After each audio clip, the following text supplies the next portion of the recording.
Welcome to my class. I am Abdul Salam, Assistant Teacher, Rajshahi College School, Rajshahi, Bangladesh. My dear viewers, আমরা বেশ কিছুদিন আগে থেকে শুধু কিভাবে ইংলিশ সেন্টেন্সটা চমৎকারভাবে সহজে লিখতে পারা যায় সেটা নিয়ে কাজ করছি। আজকেও একই রকম কাজ করব, তবে অনেক পার্থক্য এবং অত্যন্ত গুরুত্বপূর্ণ একটা ক্লাস হতে যাচ্ছে আজকে। আশা করি তোমরা এটাকে ফলো করবে। আমরা আজকে আলোচনা করব কিভাবে একটা নন ফাইনাইট ভার্বস ব্যবহার করে ওই সিম্পল স্ট্রাকচারের মাধ্যমে সেন্টেন্স তৈরি করা যায়। তাহলে আজকের স্ট্রাকচারটা কি হচ্ছে? মেকিং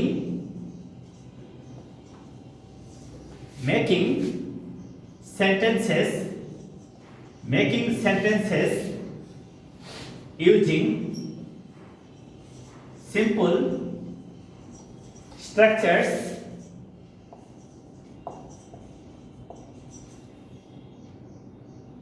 একই হচ্ছে, কিন্তু আজকে ব্যাপারটা কি হবে? Using non finite verbs, finite verbs. এইটা হচ্ছে আজকে আমাদের হেডলাইন, এইটা আমাদের আজকের বিচার্য বিষয়। আমরা কিভাবে একটা সিম্পল সেন্টেন্সে নন ফাইনাইট ভার্ব ব্যবহার করে সুন্দর করে স্ট্রাকচার ব্যবহার করে সহজে ইংলিশ লিখতে পারি সেটা নিয়ে আজকে আমরা কাজ করব। তাহলে দেখো তো আমাদের স্ট্রাকচার কি? She went to bank to withdraw her money. এইটা হলো আমাদের আজকে বিচার্য বিষয় এবং চিন্তার বিষয়। সেটা কি? Subject, verb intransitive, extension, to her money, infinitive phrase, আর to withdraw non-finite verb। আজকে আমরা যে বিষয়টা আলোচনা করব সেটা হচ্ছে নন ফাইনাইট ভার্বস ইউজ করে কিভাবে চমৎকার এবং ছোট ছোট সেন্টেন্স লেখা যায়। যেমন দেখো এখানে she subject, went finite verb, verb intransitive. এটাকে কিন্তু আমরা ফাইনাইট ভার্ব বলছি। এটা ফাইনাইট ভার্ব অথবা ভার্ব ইন্ট্রানজিটিভ, অর্থাৎ এই ওয়েট ভার্বটা ইন্ট্রানজিটিভ ভার্ব, কিন্তু এই সেন্টেন্সে ফাইনাইট ভার্বের কাজ করছে। আবার টু উইথড্র, উঠানোর জন্য, হার মানি, তার টাকা। she went to bank, তিনি ব্যাংকে গিয়েছিলেন। she went to bank, তিনি ব্যাংকে গিয়েছিলেন টু উইথড্র হার মানি, তার টাকা উঠানোর জন্য। আসলে টাকা উঠিয়েছেন কিনা তা কিন্তু বলা হচ্ছে না, গিয়েছিলেন সেটা বলা হচ্ছে। তিনি যে গিয়েছিলেন এইটা বলা হচ্ছে। টু উইথড্র, উঠানোর জন্য, অসম্পূর্ণ ক্রিয়া। টু উইথড্র অসম্পূর্ণ ক্রিয়া, তার মানে নন ফাইনাইট ভার্ব। আমরা আজকে যে বিষয়টা আলোচনা করব সেটা হচ্ছে একটা ফাইনাইট ভার্ব এবং একটা নন ফাইনাইট ভার্ব মিলে যে চমৎকারভাবে সেন্টেন্স তৈরি করা যায় সেটা নিয়ে কাজ। তার আগে আমাদেরকে জানতে হবে যে ফাইনাইট ভার্বটা কি। এই ফাইনাইট ভার্বটা হচ্ছে এটা। যেমন দেখো she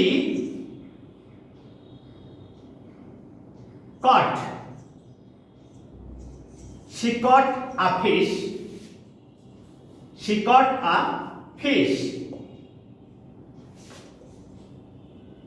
enjoying her lunch.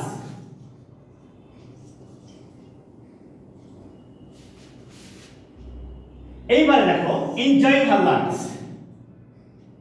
তাহলে she subject, caught finite verb, a fish object, present participle. এটা হচ্ছে নন ফাইনাইট ভার্ব। অর্থাৎ প্রেজেন্ট পার্টিসিপল। এটা প্রেজেন্ট পার্টিসিপল। তাহলে এখানে আমরা যে বিষয়টা দেখব সেটা এরকম বলছে যে একটা ভার্ব, যে ভার্ব সেন্টেন্সের নাম্বার, পার্সন ও টেন্স অনুযায়ী পরিবর্তন হতে পারে তাকে বলা হয় ফাইনাইট ভার্ব।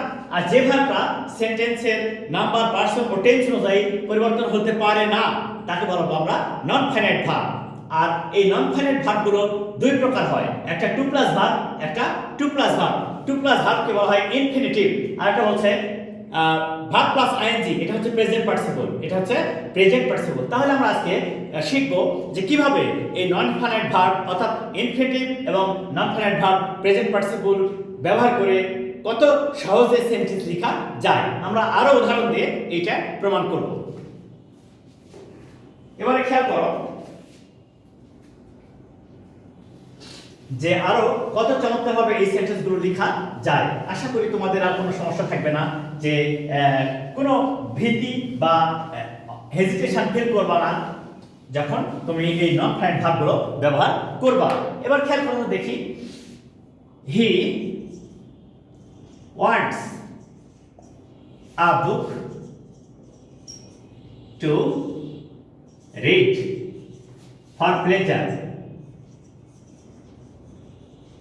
দেখো she subject wants verb transitive, এটা হচ্ছে finite verb, a book এটা হচ্ছে object, to read এটা হচ্ছে non finite verb।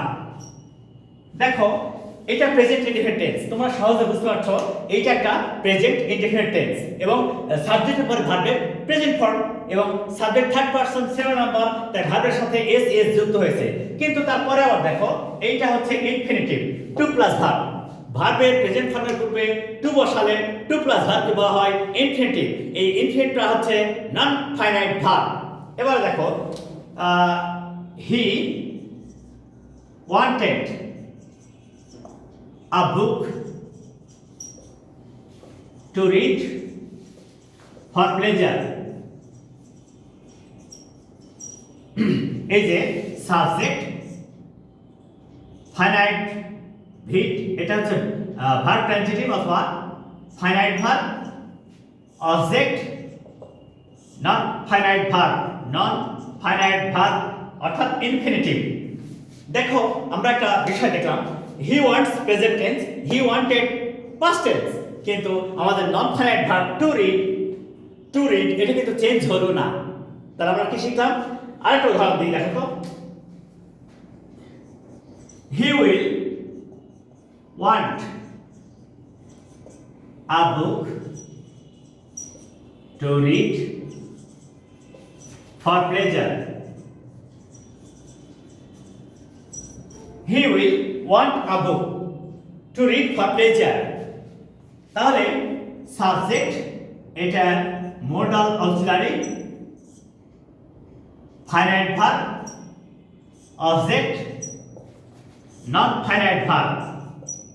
তাহলে আমরা কিন্তু একেবারে শিওর হয়ে গেলাম, একেবারে চমৎকারভাবে বুঝতে পারলাম সেটা কি, যে সমস্ত ভার্ব সেন্টেন্সে সাবজেক্টের সঙ্গে ব্যবহৃত হয়ে, যে সমস্ত ভার্ব সেন্টেন্সে সাবজেক্টের সঙ্গে ব্যবহৃত হয়ে নাম্বার, পার্সন ও টেন্স অনুযায়ী রূপের পরিবর্তন হয়, তাদের স্ট্রাকচারের পরিবর্তন করে, তাদেরকে বলা হয় ফাইনাইট ভার্ব। আর যে সমস্ত ভার্ব সেন্টেন্সে ব্যবহৃত হয়ে সেন্টেন্সের টেন্স, নাম্বার, সাবজেক্টের নাম্বার ও পার্সন অনুযায়ী চেঞ্জ হতে পারে না, তাদেরকে বলবো আমরা নন ফাইনাইট ভার্ব। তাহলে আমরা কি শিখলাম এখানে, যে একটা নন ফাইনাইট ভার্বকে কিভাবে সহজে ব্যবহার করে সেন্টেন্স স্ট্রাকচার গঠন করা যায়। এটা একেবারে সহজ এবং সাধারণ। আমরা সেই কাজটা আজকে করছি, যে কিভাবে চমৎকারভাবে একটা নন ফাইনাইট ভার্বকে সুন্দর করে সাজিয়ে লেখা যায়। আমরা আরো উদাহরণ দিয়ে এই বিষয়টা আরো পরিষ্কার করব, দেখা যাক কিভাবে আমরা করতে পারি। আসলে ছোট ছোট সেন্টেন্স যখন লেখার আমরা অভ্যাস করব, তখন অনেক বড় এবং এক্সপান্ডেড এবং এনলার্জ সেন্টেন্স লিখতে পারবো। আশা করি তোমরা প্রত্যেকটা সেন্টেন্স ফলো করবা এবং নিজেরা লেখার প্র্যাকটিস করবা। Practice makes a man perfect. I hope and believe and strongly believe you can do it better. Next, এবার দেখো তো,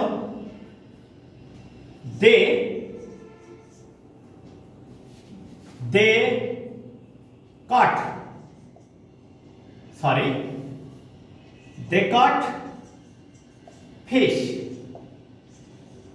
to maintain family।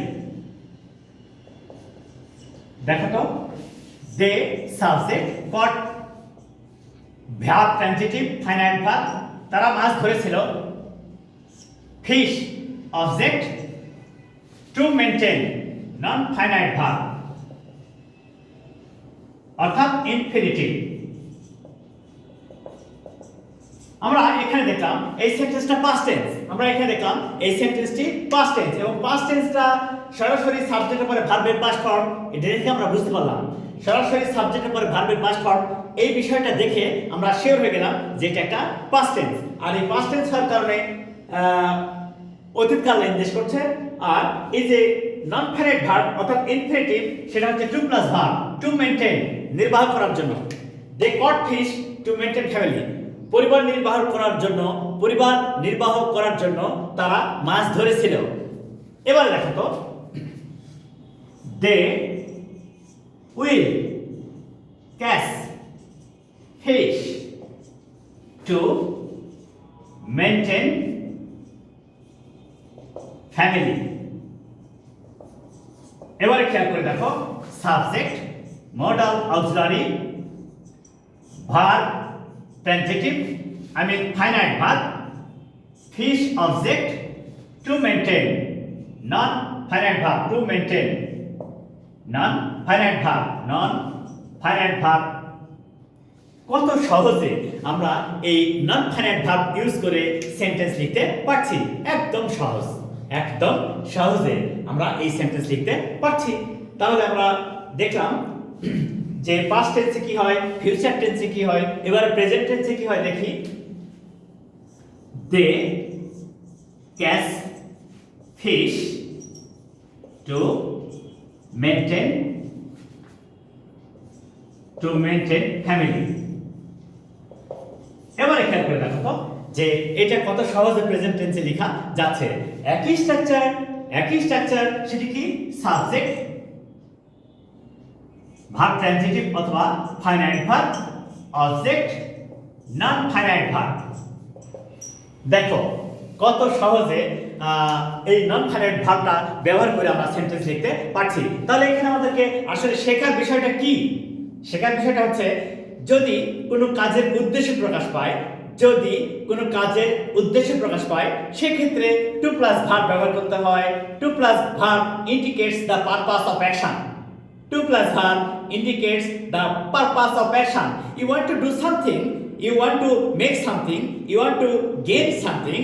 So you have a purpose, you have a target, you have a goal. So according to the purpose, you will work. So in order to indicate the purpose, you must use two plus verb, and two plus verb is called infinitive or non-finite verb. So I hope you don't have any problem here because all the sentences are written using simple structure, that is subject plus verb plus object, and sometimes subject plus verb plus extension. In this way you can always write simple sentences by using non-finite verbs. So finally আমরা এই কথা বলতে পারি যে ভার্বের base ফর্মের পূর্বে two বসালে টু প্লাস ভার্বকে ইনফিনিটিভ বা নন ফাইনাইট ভার্ব বলে। এই non finite verb to plus verb দ্বারা কোনো কাজের উদ্দেশ্য প্রকাশ পায়। তুমি কিছু করতে চাও, তো তোমার একটা উদ্দেশ্য আছে, সেই উদ্দেশ্যকে প্রকাশ করার জন্যই তুমি এই নন ফাইনাইট ভার্বটা ব্যবহার করো। আশা করি তোমাদের এখানে টু প্লাস ভার্ব এর আর কোনো প্রবলেম হবে না। এভাবে তোমরা অনেক সহজ এবং সুন্দর সেন্টেন্স লিখতে পারবে। আশা করি এখানে আর সমস্যা নেই। আচ্ছা আমরা পরবর্তী স্ট্রাকচারে যাই, তো সেটা কি হচ্ছে দেখো তো। আমরা ততক্ষণ টু প্লাস ভার্বের ব্যবহার শিখলাম, টু প্লাস ভার্ব নিয়ে কাজ করলাম। এবার টু প্লাস ভার্বটাকে কিভাবে আমরা আরো সুন্দর করে ব্যবহার করতে পারি দেখো তো। To walk in the morning, to work in the morning is good for health,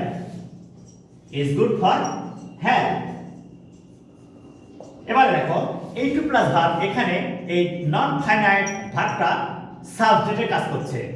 subject কিসের সাবজেক্ট?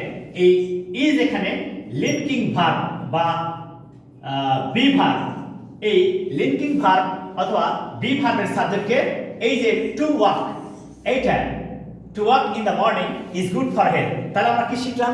টু প্লাস ভার্বটা সেন্টেন্সে সাবজেক্ট আকারেও কাজ করে এবং সেটা নাউনের মতো কাজ করছে। It does not work as verb, it is working as the subject of this be verb or linking verb. So now you can easily understand that to plus verb is called non-finite verb and it is used as the object of the sentence, sometimes the subject as the subject of a sentence and sometimes as the extension of a sentence. So it is easy and simple for all of you to make sentences by using to plus verb.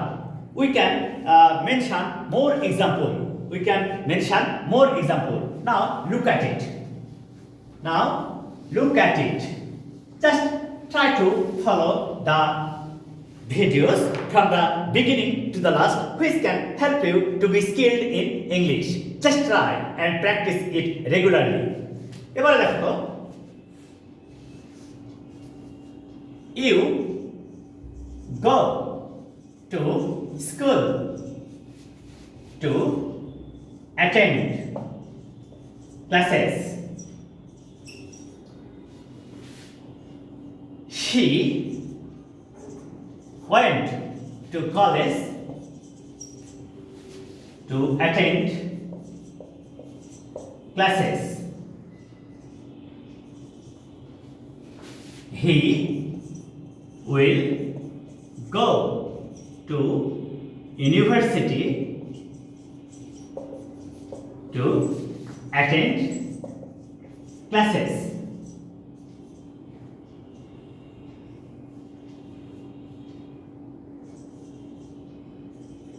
Yes, now you can easily understand the difference of these three sentences. The real object is the same, that is uddesho. That is উদ্দেশ্য, অর্থাৎ তোমার উদ্দেশ্যটা কি, তোমার কাজ করার উদ্দেশ্যটা কি সেটা প্রকাশ করার জন্য তুমি ব্যবহার করবে to attend, to attend, to attend. The purpose is the same, but the time is too much different, the person is different, so our structure is not different. As the purpose is the same, so the structure is the same also. That is subject plus verb intransitive or finite verb, subject plus verb intransitive or finite verb, subject modal auxiliary plus finite verb or VI. Extension, extension, extension, extension. Non-finite verb, non-finite verb, non-finite verb. So, my dear viewers, now it is very easy and clear to all of you that when you are going to make sentences using the non-finite verb by using a simple sentence structure, it will help you to write more and more sentences easily and simply. So, now I would like to request to all of you that please be attentive and be careful during the class of yours. So, I would like to request all of you to follow the videos from the very beginning to the last, which can help you to be skilled in English, and in this way, one day you will be able to write more simple sentences and then you will be able to speak English very nicely with your friends and relatives. And I hope you will be and you will do and you will be confirmed about it. So thank you all. Assalamu alaikum.